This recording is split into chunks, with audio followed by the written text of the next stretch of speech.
ఈ రాష్ట్ర ముఖ్యమంత్రి చాలా విచిత్రంగా 5 సంవత్సరాలు పరిపాలన పూర్తవుతున్న సందర్భంగా కూడా అవగాహన లేని వ్యక్తిగా,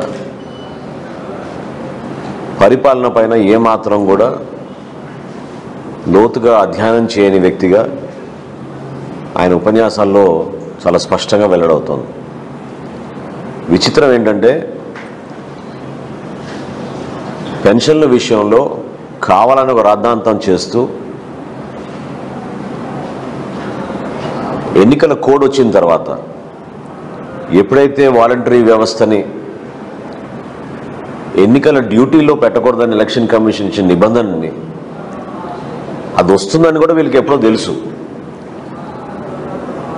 ఎందుకంటే అధికార యంత్రాంగం ఆ విధంగా అప్రమత్తం అయింది ముందే. కాంట్రాక్ట్ ఎంప్లాయీలు ఎవరిని కూడా ఎన్నికల నిధుల్లో వాడరు, ప్రభుత్వ ఉద్యోగులనే వాడతారు. ఎందుకంటే పారదర్శకంగా బాధ్యతగా ఉండాలనే ఉద్దేశంతో అధికార యంత్రాంగాన్ని ఎలక్షన్ కమిషనే నడిపిస్తుంది. కానీ ప్రజల్లో మరొక్కసారి చివరి ప్రయత్నం మభ్యపెట్టే విధంగా రకరకాల ప్రాపగండా చేసుకుంటూ లబ్ధి పొందడానికి వీళ్ళు చేసిన ప్రయత్నం మాత్రం చాలా దుర్మార్గం. దాన్ని జనసేన పార్టీ మేము ఖండిస్తున్నాం. గ్రామ వార్డు సచివాలయాల చట్టం తీసుకొచ్చినప్పుడు వాలంటీర్లు అనే పదం ఎక్కడ కూడా జగన్మోహన్ రెడ్డి గారి ప్రభుత్వం ఆ చట్టంలో వాడలేదు. కానీ వాళ్ళ కోసం సుమారు 1600 కోట్ల రూపాయలు ప్రతి సంవత్సరం వెచ్చించడమే కాకుండా ప్రోత్సాహకాల కోసం మరొక 300 కోట్ల రూపాయలు ఖర్చు పెట్టుకుంటూనే వస్తూ ఉన్నారు. గ్రామ వార్డు సచివాలయాల కోసం ఏమో 6000 కోట్ల రూపాయలు కేటాయించారు.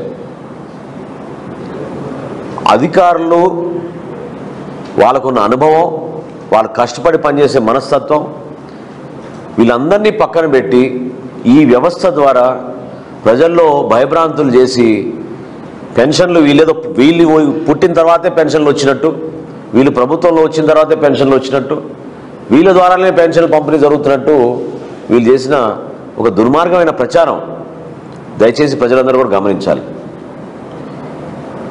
85% మందికి 4వ తారీఖునికే పెన్షన్ ఎలక్షన్ కమిషన్ ఇవ్వగలిగింది. వచ్చే నెల మే 1వ తారీఖు కల్లా ఎట్టి పరిస్థితుల్లో కూడా అదే రోజునే రాష్ట్ర వ్యాప్తంగా అందరికీ పెన్షన్లు వచ్చేటట్టు ఎలక్షన్ కమిషన్ తగిన విధంగా ఏర్పాట్లు చేస్తోంది. ఈ సందర్భంగా నేను గుర్తు చేసేది ఏంటంటే జూన్ 4వ తారీఖున ఈయన మరొక్కసారి ముఖ్యమంత్రి అయితే తొలి సంతకం వాలంటీర్ వ్యవస్థను మరొక్కసారి నేను సంతకం పెడతా అని చెప్తున్నాడు. ఆ మాట మీరు చెప్పారా గతంలో వాలంటీర్లకి? మీ పదవి కాలం మే 31వ తారీఖున ముగిసిపోతుందనే మాట ఇప్పటి వరకు జగన్మోహన్ రెడ్డి గారు కానీ వైఎస్ఆర్సీపీ పార్టీ కానీ ప్రభుత్వం కానీ ఏనాడనే చెప్పిందా? ఎందుకు మోసం చేశారు మీరు వీళ్ళని? 2,61,000 మంది వాలంటీర్లని పర్మనెంట్ చేస్తామని, జీతాలు పెంచుతామని, సౌకర్యాలు కల్పిస్తామని ఇన్ని నెలల నుంచి మీరు చెప్తున్న ప్రచారం ఈరోజు ఏమైంది?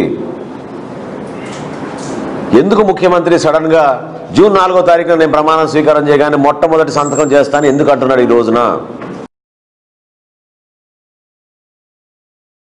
ఈ దుర్మార్గమైన దుష్ప్రచారం కాదా ఇది? మీకు ఏమైనా ప్రజలు మరొక్కసారి మీకు ఓటేసి గెలిపించే అర్హత మీకు లేదనే భావన మీకు ఎందుకు కలగదు? మీరేం చెప్పారు గతంలో? మొట్టమొదటి సంతకం జాబ్ క్యాలెండర్ చేస్తామన్నారు, మెగా డిఎస్సి అన్నారు. యువతకు ఎక్కడ మీరు ఉపాధి కల్పించారు?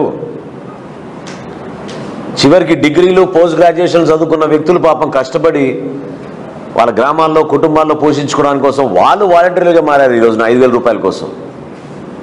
ఇదా మీరు చేసే పని? సలహాదారులకేమో 680 కోట్లు, నెలకి 4 లక్షలు 5 లక్షల రూపాయలు ఒక్కొక్కరికి జీతాలు. కష్టపడి చదువుకున్న వాలంటీర్లని 5,000 రూపాయలు ఇచ్చి మీరు ఇన్ని రోజుల నుంచి పనిచేయించుకున్నారే. వాళ్ళకి మే 31వ తారీఖున వాళ్ళ పదవీ కాలం ముగిస్తుందనే మాట ఇప్పటివరకు ఎందుకు చెప్పలేదు మీరు? నిస్సిగ్గుగా మొట్టమొదటి సంతకం వాలంటీర్ వ్యవస్థకు నేను రాగానే ముఖ్యమంత్రి గారిని చేస్తానంటే ఎంత దుర్మార్గమైన ఆలోచన ప్రజలు గమనించాలి. దీన్ని మేము ఖండిస్తున్నాం. వ్యవస్థని బలోపేతం చేసే విధంగా వృద్ధులకు, వికలాంగులకు, దివ్యాంగులకు అందరికీ కూడా పెన్షన్లు పంపిణీ కార్యక్రమం ఎండల తీవ్రత దృష్టిలో పెట్టుకుని ఖచ్చితంగా వాళ్ళ ఇళ్లకే డెలివరీ అయ్యే విధంగా వ్యవస్థను ఉపయోగించి వాళ్ళ గౌరవం పెంచే విధంగా చేయాల్సిన బాధ్యత మనందరిపైన ఉంది. రాజకీయ వ్యవస్థలో కేవలం వ్యక్తిగత విమర్శలు, దుర్మార్గమైన ప్రచారాలు దీనికోసం కాదు మీకు 5 సంవత్సరాలు మేము ముఖ్యమంత్రి చేసింది.